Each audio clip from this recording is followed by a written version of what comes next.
வணக்கம். எங்கள் குலதெய்வம் பிறந்த வீட்டு குலதெய்வத்தை பற்றி சொல்கிறேன். எங்கள் பிறந்த வீட்டு குலதெய்வம் வந்து சேவுக பெருமாள், சிங்கமுடரில் இருக்கும் சேவுக பெருமாள். அங்கே பார்த்தீங்கன்னா அந்த கோயில் ஃபுல்லாகவுமே வில்வ மரமாக இருந்துச்சான். அப்போ ஒரு வேடன் வந்து வேட்டையாட வந்தானா. அப்போ அவங்க கண்ணுக்கு மான் ஒன்று தெரிஞ்சிச்சான். அப்போ அவர் வேட்டையாடும் போது அந்த வில் எடுத்து அம்பு விடும்போது அவர் தப்பிச்சு போய் ஒரு பொந்துக்குள்ளே போய் மாட்டிக்கிச்சான் அந்த மான். அப்போ அவர் போய் பார்க்கும்போது அங்கே வந்து மான் இல்லையாம், ஒரு சாமி இருந்துச்சா, சிலை இருந்துச்சாம்.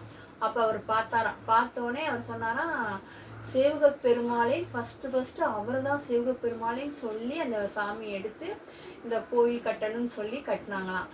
அங்கே வந்து பார்த்திங்கன்னா அம்மன் இருப்பாங்க. அம்மன் பேர் வந்து பூர்ணா தேவியும் புஷ்பகலா தேவியுமா.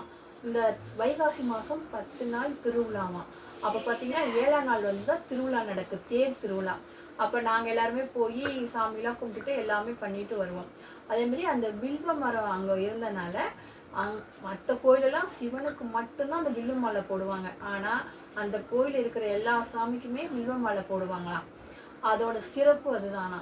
அதேமாதிரி அந்த தேர் நிலக்குத்துனதுக்கு அப்புறம் எல்லா மக்களுமே சேர்ந்து தேங்காய், ஆயிரக்கணக்கான தேங்காய் உடைப்பார்களாம்.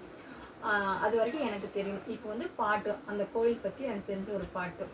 எங்கும் சிவாய, எதிலும் சிவாய, யாதும் சிவாய, யாவும் சிவாய, உடலும் சிவாய, உயிரும் சிவாய, வேதம் சிவாய, கீதம் சிவாய, காற்றும் சிவாய, ஊற்றும் சிவாய, நீரும் சிவாய, நெருப்பும் சிவாய, மண்ணும் சிவாய, விண்ணும் சிவாய, ஒளியும் சிவாய, ஒளியும் சிவாய, நாளும் சிவாய, கோளும் சிவாய, சர்வம் சிவாய, சகலம் சிவாய, சிவாய சிவசிவாய, சிவசிவாய, ஓம் நமச்சிவாய.